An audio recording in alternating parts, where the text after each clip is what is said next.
Hello, everyone. Welcome to another episode of Because I Have Thoughts. It's the Mother's Day edition. Oh, I'm crazy, y'all. Since it's the month of May, I thought that I should do a Mother's Day edition of Because I Have Thoughts. It's also my birthday month.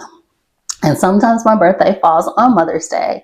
So I thought, what better way to introduce our first May episode than to talk about Mother's Day. And May is sort of a transition month, right? It transitions us from spring into summer. It transitions us into fresh starts, new beginnings, in anticipation of a summer of fun and relaxation. So I just wanted to give ode to my birthday month and Mother's Day by having the Mother's Day edition today. So today we're going to talk about moms. We're going to talk about motherhood. We're going to talk about my journey towards being a mom. And then we're going to have a special guest talk about their journey with regards to motherhood. Another hint. So let's start off with definitions. You guys know I love definitions and the expected or perception of what the topic means on a general expectation and belief. Okay, so mother has three definitions. Let me get my thumb out of the three definitions. The first definition is a woman in relation to her child or children. I feel like that one is self-explanatory, very clear, very concise. A mom is a woman with kids or with children. My mom hates when I say the word kid. She's like, a kid is a goat, not a child. So a woman in relation to her child. Number two is to bring up with care and affection. I really like this definition. I'll come back to it. I'll even repeat it right now. To bring up with care and affection. And then the third definition is to give birth, which I feel like is very self-explanatory, but you can give birth to many things. You can give birth to ideas, inventions, purpose. You can give birth to many things. So I really like definition 2 because it's very inclusive to moms who may not have become moms on the more traditional way of motherhood, specifically biologically. They may have become a mother through different means. So I like number 2 because it's inclusive. It says to bring up with care and affection. That's what motherhood is. That's what being a mom is. So you may not have biological children, but you could be caring for a family member's child. You could be caring for an adoptive child, or fostering, or a child in your church or in your community. So I just want to include, acknowledge, and give a nod to all moms who may not have become moms on a traditional manner, and moms who have become moms on the biological manner. All right, we got that out of the way. So I feel like moms are warriors, okay? And I feel this way, and I'm not biased. Don't tell me I'm biased because I'm a mom. I just feel like moms do so many things. I feel like moms work tasks that are visible and invisible. Some of the visible tasks are we birth the children, of course. We also maybe provide cooking, cleaning, styling, all of those things. I always say that moms are like the CEO, the CFO, the COO. She the stylist, she the cook, she the cleaner, she the therapist. Mom has so many titles. So for me, moms are warriors because we're doing so many jobs. We're handling so many things. One of my highlights of motherhood is one time I had a really hard day at work. I used to be a full-time licensed certified medical assistant. I was the head medical assistant for an affiliate of University Hospital Systems in Ohio.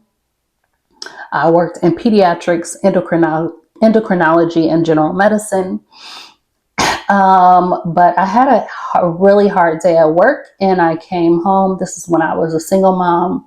My son was 3 years old at the time. And I literally just sat on the couch in my scrubs, which I never do. I didn't ever want to bring my scrubs, like the hospital stuff, into my own home. But I just was so tired, and I just collapsed on the couch.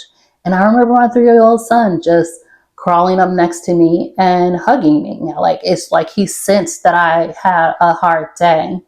And he just curled up right next to me, laid on me, and put his little arm around me. And it was like the best thing ever. One of my pet peeves of moms is the school forms that they send home every year from school. How come I can't just write on those forms? Nothing has changed. Moms, y'all know that thick packet you get. Well, they probably send it virtually nowadays. I mean, I'm telling my age. I'm Generation X, y'all. So I'm the mom that they send home that big packet with all those colorful printouts and forms that you have to complete. Yeah, that's my pet peeve. Don't keep sending me those forms. Nothing changed. I haven't moved. My kid is still healthy. Yes, he can go on all of the field trips. Yes, I will pay any book fines. Like, yes, my address is the same. My phone number is the same. My email is the same.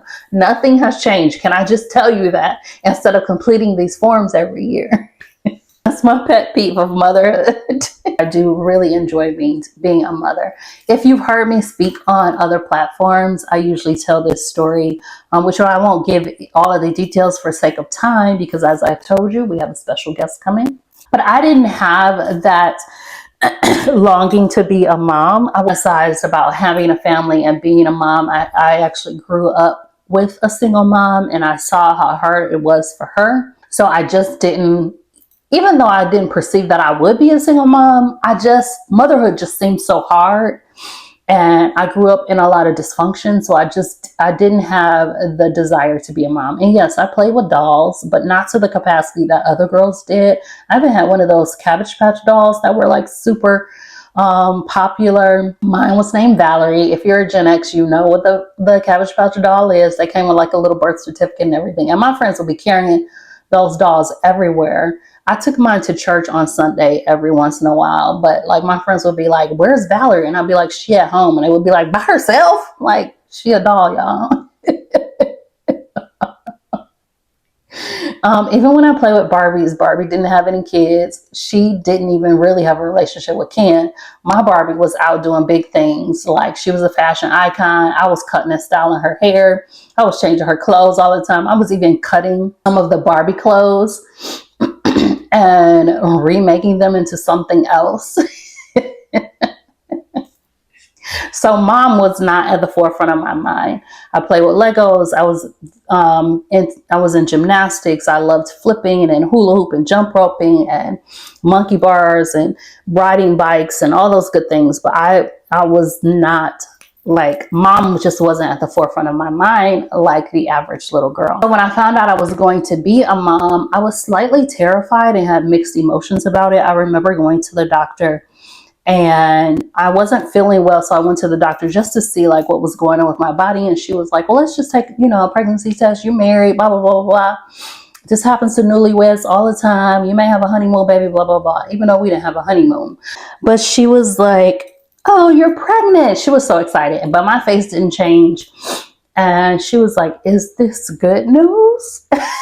And I was like, "I'm sure it will be for my husband, but I'm still processing how I feel about it." My pregnancy was filled with a lot of medical challenges. I was hospitalized. I was dehydrated. They actually encouraged me to terminate the pregnancy several times because my son was not getting enough nutrients. He wasn't growing at the rate that he was supposed to be growing. Body just wasn't equipped to carry a child, which if you see me on other platforms, you know how many losses I've had and why I only have one child. My journey towards motherhood was challenging, which just further fueled my fear about becoming a mom. By the time my son was a year old, I was then a single mom. So like my experience with motherhood was hard. It was just difficult. Being a single mom was challenging. I wasn't emotionally mature enough to handle it. Lacked the emotional intelligence that was needed to be a mom, working full time, going to school full time. I was juggling so many things. I am so blessed and thankful that God is so gracious and merciful that He carried me through those times, and that my son is a well-adjusted, not crazy human being, because he should be. That he survived my mothering. But wearing all of those hats was challenging to me. I guess I wanted to share my story because I know that there are so many women out there who struggle through motherhood. I just want you to know that you're not alone. Even now that my child is an adult, it doesn't stop there. A lot of people have this preconceived notion that once your kid turns 18, mothering stops.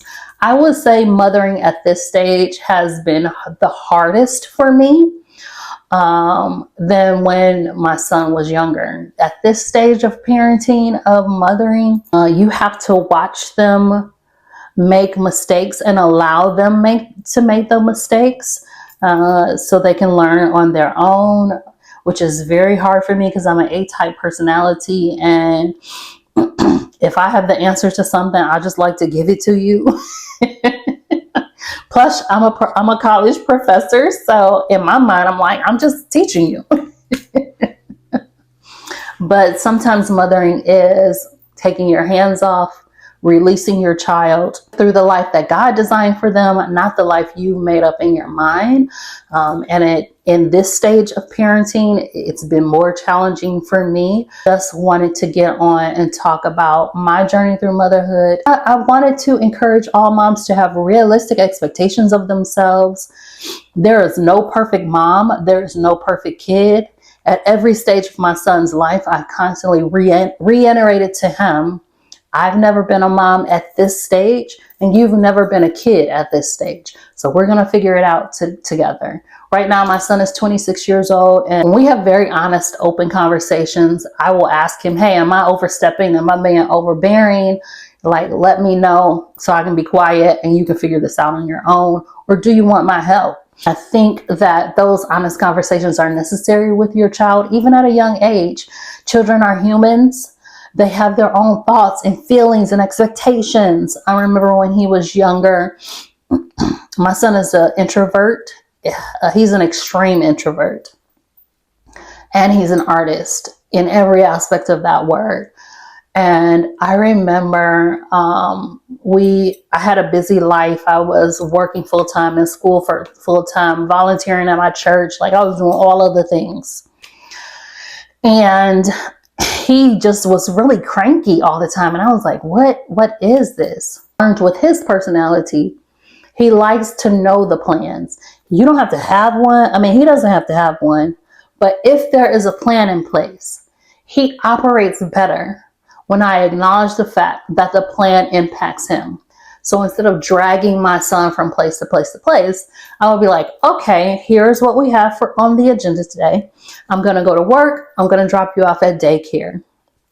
Then after I work, I'm going to pick you up from daycare, and I have a class in the evening from 5 to 7:30. When we leave that class, we're going to go to the studio. I'm going to go to the studio. You're going to go to grandma's, or you're going to come to the studio with me. If he knew what the agenda was for the day, his mood was better. That was acknowledging him as a human being, like, hey, your schedule impacts me, therefore it's going to impact my mood. That was the biggest lesson that I learned as a mom, was acknowledging my own child's humanity, who they are as a person, and how my life and my life decisions impact his. And I think he's learned that as well as a child, as an adult child now, how his decisions impact me. But I just want to encourage moms to let them know, like, every stage is different. You've never been a mom of a child at that stage. They've never been a child at that stage, and you're both learning together. Give yourself room to make mistakes, to learn, to grow. Be transparent with your child. Be honest with your child. Communication is key. So the tidbits and takeaway that I have with regards to motherhood: don't let anybody judge your style of parenting, because you are your child's mom. You know your child better than anybody else. Make your standard of mothering be your own. I mean, there's nothing wrong with reading books, doing the research, getting sane, good advice from other moms. But let your standard of motherhood be the barometer in your home. Don't compare yourself to other people. Don't compare yourself to other mothers. Do the best you can. I will also encourage moms, when you're out and you see another mother struggling, lend a hand. It takes 2 seconds to be like, hey, can I help you? She could say no. It's fine if she says no too. Like, it's not the end of the day. If she's like, I got it, that's fine too. One time I was at the zoo with the company that I worked for. My son was not with me that day. He actually was with his father. So I was the only mom there without my kid. And one of my coworkers had all 3 of her kids. And one of the kids was a baby. I said, hey, I'll take the baby and strap the baby onto me, and you just manage the toddlers. I spent that day at the zoo with that coworker with her little baby strapped to me. I'm sure everybody at the zoo thought it was weird me walking around with this little white baby strapped to me. But it made it easier for her to focus on the 2 toddlers while I had the baby strapped to me. So if you can, and you don't have your kids with you, or you're just out and you see a mom struggling, help them out. I was recently on a plane sitting I was sitting in one class, and the mom was flying standby with her 3 kids. And they gave the seat next to me to one of her kids. So, and then her and the other 2 kids were towards the back of the plane, and she was freaking out. And I turned to her and I said, I promise you, he's going to be fine. I have a son. I even pulled up a picture of my son in my phone. I said, I'm going to care for him. Nothing's going to happen to him.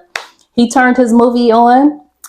Gave him his snacks. His mom came to check on him, and she was like, thank you so much. So if you see another mom, and help a mom out, that's all I'm saying. So my tidbits on motherhood: enjoy your Mother's Day. I hope it is beautiful and blessed and filled with so much love. I'm getting emotional about thinking about everybody having a great Mother's Day. And even if it's just peace and your husband takes the kids for the day, I pray that you have a restful time and a wonderful Mother's Day. Next up, we're going to have our guest come in, our surprise guest. Wink, wink. I'm sure you figured out who it is. And at the end, I'm going to do some book recommendations. All right, you guys, we have been talking for a long time about motherhood, but guess who joined us? This is my wonderful son. Do you want me to say your real name, or do you want me to just... That doesn't matter to me. We'll call him HL the artist. So I just wanted to thank my wonderful son for joining me today on my podcast. I asked him, and I actually thought he was going to say no, because he doesn't like being in front of the camera. So I'm so glad that he decided to do this with me. Well, I mean, outside of my YouTube and TikTok, in front of the camera, but not showing my face. That's true. He doesn't like to show his face. So I'm so honored that he decided to join me today and that he said yes. So we're going to do some fun rapid fire questions first before we get into the heavy questions of like, how much do we know each other as mother and son? All right. Are you ready? He didn't know this was going to happen. So we'll see what I'm really afraid of what his answers are going to be. But what's the fun in having a child if you don't know what their opinions are of you? And you can get pure honesty from your children. All right, here goes.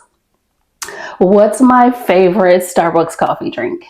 Isn't it a green tea? Yes. All right. Do you think I know yours? I think you do.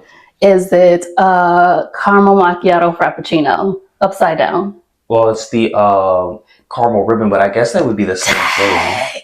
I suck at a mom. Oh, for one. All right. What is my favorite color? Um, isn't it red? No. It used to be red. I actually don't have a favorite color. I like all colors, but I'm really fond of green right now. I bet you I can guess what your favorite color is. Mm-hmm. It's green. Mm-hmm. I am laughing more than he is. I'm the crazy person. All right, do you have a rapid fire question? I don't know. All right, I guess that ends our rapid fire round of questioning between mom and son. Okay, let's dive into some of the questions that I brought him here to answer today. I just wanted to have him on to talk about his experience of being my son, his perception of motherhood, and kind of share some of his points of view on childhood, of his childhood, with me as his mom. We'll see how this goes. All right. What's your favorite childhood memory? You remember that Star Wars TIE Fighter kite we got? Yes, I do remember that. I always remember watching like PBS and watching the kids fly kites, and I was like, I always wanted to try flying kites. Yeah. And even though we never got my kite to fly, it was still fun to be out there. That you and my dad indulged my crazy Star Wars fantasy and got me that TIE Fighter kite, which was also very hard to put together for a 7-year-old. And just to be outside in the Ohio spring, which is not spring because it's still winter, just trying to fly that kite. I actually remember that we were running so much trying to get that kite to take flight. It never did, y'all. Like, it never took flight. So I'm glad that that was a good childhood memory for you because it was unsuccessful. But yes, I do remember that kite.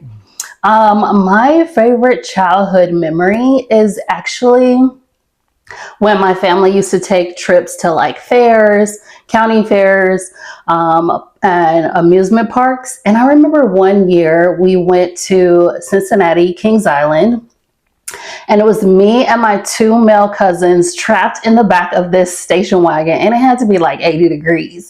And we were all just sweating, and it was so hot. But it was like the best trip ever because we were playing, making up games, even though we were complaining because it was so hot and we were sweating.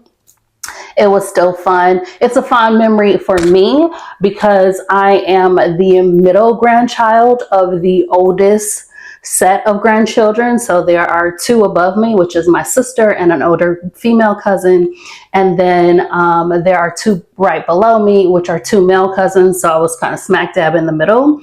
And the two older cousins, which is my sister and a female cousin, they would like click up together and wouldn't let me in because I was young. And then the two younger were boys, so they didn't want a girl hanging around. So this is my chance to like connect with my cousins, even though I was sweating in the back of a station wagon. That's my favorite childhood memory. All right, let's go to the next question. What is your favorite thing to do with me? I guess go watch movies. Really? What's your favorite movie that we saw together? It would either have to be Across the Spider, well, maybe a three-way tie between Across the Spider-Verse, The Beekeeper, and we saw it last year. It was in those mix of movies we watched at theaters last year, but I can't remember the movie. What was the plot? I don't even remember. It's so many movies are a blur, but I remember we went to the theaters in Valley View right after the Across the Spider-Verse movie came out. Yeah, we've seen a lot of movies together. We are movie heads. We watch the movies, but we also sit and critique them. The writing, the graphics, the storyline, all of it. We're like in our minds super movie critics, as if our opinions matter. But we do that a lot. We enjoy going to movies and critiquing them. What favorite thing I like to do with my mom is I took my mom to a spa for the first time and we got massages together and then we went and had lunch together and it was really fun. All right, next question. What do you think is my favorite thing about you? That I'm a creative, I guess. I guess that is one of the things. But my most favorite thing about you is your big heart. I think that you are one of the most kind-hearted people that I know. And I'm sure people are thinking I'm biased because I'm a mom, but you extend that kindness beyond me to other people. And I think that's a rare quality in this day and age, especially with the younger generation. So I love your big heart. I do love that you're creative too. But my favorite thing about you is your heart. What's your favorite thing about me? I don't know if I want to know the answer to this.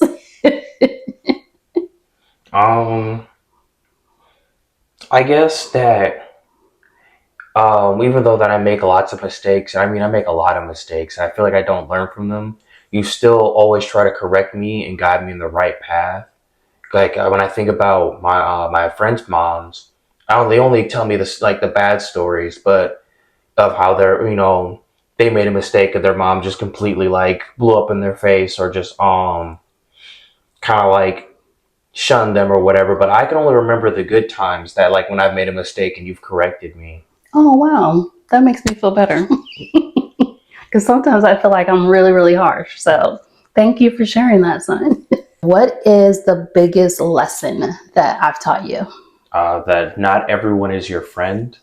Oh. I remember I was like super young and we were either at the BMV or the doctor's office and there was another kid there. And at the time of me being a kid, I was just very extroverted. And so I remember I walked over, I introduced myself to the kid, he introduced himself to me, we started playing together. And then when it was time to leave, we got in the car and you asked me, who is that boy you're playing with? And I said, well, that's so-and-so, he's my new friend. And you said, Harrison, just because you met him today doesn't mean he's your friend. Not everyone is going to be your friend. And I even still think about that today when I'm interacting with people either at work or just out and about, that I have to that I don't know this person just because I know their name and I've interacted with them. I don't know this person, so they can't be my friend. So I don't always have to.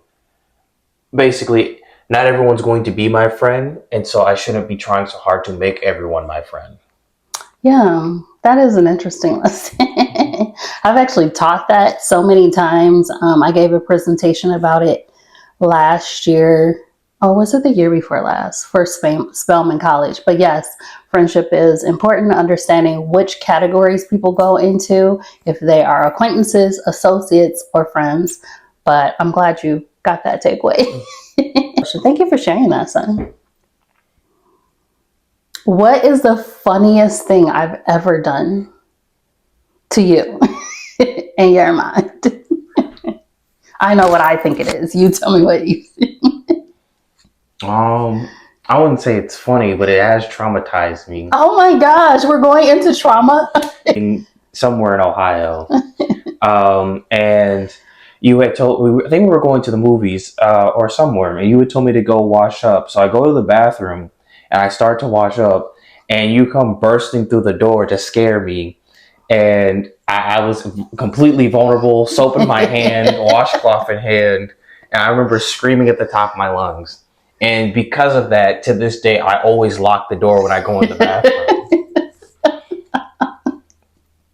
I can be a jokester, a practical joke person from time to time, and it is completely spontaneous. And yes, I've done it to many people. I thought you were going to say when we went to the skate park. Oh, and you tried to skateboard? So I can skateboard. My son is a huge skateboarder. It's one of the things he enjoys once the weather is good. And so we went to a skate park. And so I, being the mom, I'm like, oh, I can skate. I'm about to show him I can skate. So I'm skating around the park and I'm doing fine. But then I have convinced myself that I can actually go up one of the ramps. So So he's like, you were in high school, right? When this happened, or middle school? No, it was my sophomore year. High school. Okay, so he's like, Mom, don't do it. You can't do this. And I was like, yes, I can. Like, don't play with me. I did gymnastics. I was on cheerleading. I used to skateboard. Like, I got this. I played football on recess with the boys. Like, I got this. When I tell you guys, it was like a slow motion reel. I went up that ramp and went flying, and the board went flying from under me. It was so hilarious. I totally thought you were going to share that story. In hindsight, like as a kid, it traumatized me. But in hindsight, that's pretty funny. Gosh, think about it. Everything leaded to trauma. Was your childhood pleasant? It was pleasant. Share your craziest moment. If me shocking you in the bathroom wasn't the scariest or craziest moment of your life.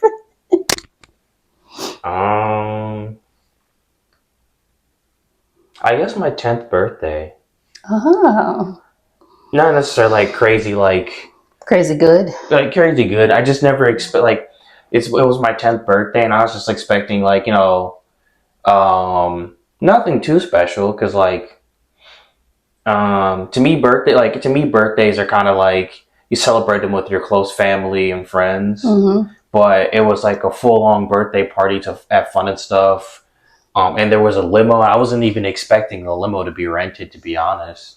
Oh, yeah. That was a big birthday. So I'm huge on milestone birthdays. I'm huge on birthdays anyway.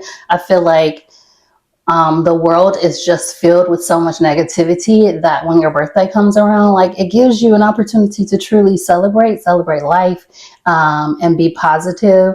So I really do it big on birthdays, especially when it's a milestone birthday. So he was entering into double digits. It was his 10th birthday, and MTV's Sweet 16 was out. So I was totally inspired by that. Even though my kid was not 16 yet, that was like in the forefront of my mind. Like, this is going to be like a Sweet 16 birthday, but at his 10th birthday. So you had how many friends? 7, 8? I only remember one at the time. Oh my gosh. I'm talking about that came to the party. I only remember the one. Oh my gosh, the limo was filled with kids. I remember all my cousins being there, but as far as like friends from like school in the neighborhood, Brandon was there from church. Oh, yeah. Mateo was there from church. Those two people are not related to you. Donnie came from up the street. I was thinking about Donnie. Donnie rode in the limo with us. So it was at least 7 to 10 kids. Some of them were relatives, but some of them were your friends. I just only remember Donnie that day. See, moms, we do all that planning. They don't even remember the details. But anyway, you had a limo. So everybody came to our house, dropped their kids off, and the kids rode in the limo to Fun and Stuff, which was a surprise for you. They all you were really into like pirates, and then so they all got personalized pirate backpacks with their names on it, and pirate themed things were inside the bag, like an eye patch, a fake sword, candy. I love giving kids candy and then sending them home to their parents. Then we got to Fun and Stuff. We spent the day at Fun and Stuff. Then we came back home, and I did the reveal of your scooter. Like, you know how on MTV Sweet 16 they reveal a car? Well, we revealed a scooter for you. So that's like your craziest, best memory. Well, I'm glad it paid off. That party took very hard work. I'm glad you enjoyed it and have a fond memory of it. I really remember like the highlight of that memory is the ride back home in the limo, and like the feeling of like, oh, my birthday is over, but still riding the high. That's what I remember the most of that day. Nice. I'm glad you had a great birthday. My craziest memory of your childhood. I don't have one for my own. I have one for yours, which you probably don't remember this because you were so young. But one of your aunts on your father's side had given you $5. And so it was time to go to church. And I was like, so you have to give 10% to God. I know this story. It's your tithe. So I was trying to explain to you what your tithing was. So we get to church. You get dressed. We get to church, and it's time for offering. And I go, "Do you have your 10% for God?" And you literally looked up to me and you was like, "If God has everything, and that means He has all the money. Then why He need my money?" To me, that's the funniest and crazy. I didn't even have an answer. I was just like, "Who is this kid?" I think I was wise beyond my years. I feel like I've held you hostage for long enough. One final question before you go. Unless you want to stick around for the book recommendations. You're not obligated to. I get a little crazy with the book recommendations. But what is the best thing about having me as your mom? I'm not entirely sure. There's so many things. Good cleanup, son. One thing particularly comes to mind that's like necessarily bad, but they're all good. I guess if I were to share, um, having a higher or an elevated intelligence, because you're always challenging me on my intelligence. 90% a lot of the times I try to use big vocabulary and new words when I'm talking with you. That's so true. I remember you said something. We were in the car. I don't know where we were driving to. I think headed to your job. I'm not sure. And you said some word, and I was like, and you're like, "Yeah, I've been doing the daily. What is it?" Well, yeah, but I have on the Webster app, for the dictionary Webster app, it has a word of the day, and I've been using my words of the day. And I noticed because I was like, "How you know that word?" Well, thank you for joining me, son. The greatest thing about having you as a son is you've grown me as a human being, especially with your kind heart. You've challenged me as a creative to think outside of the box. You've introduced me to rest. I didn't know how to rest before. I feel like my son is a very calm spirit. I'm sure, as you can see in this video, I am very over the top, and he is very calm and relaxing. I'm very A-type, and he is not. So he gives me great balance in my life. So that's one of the wonderful things about being your mom. And we have fun together. We have great conversation. I'm very proud and blessed by our relationship. Thank you for joining me today. My wonderful son, HL, the artist. You can catch him at, what's your TikTok tag? Ashwat Uchiha. I know. I'll put his name and his tag in the lower third on the video. How about that? Well, thank you for joining me. Thank you for having me. Did you have fun? I did have fun. Was it nerve-wracking? No. Next up, we'll do the book recommendations. I'll see if HL will stick around for that. Wasn't that fun? You all got to see my wonderful son, HL the artist.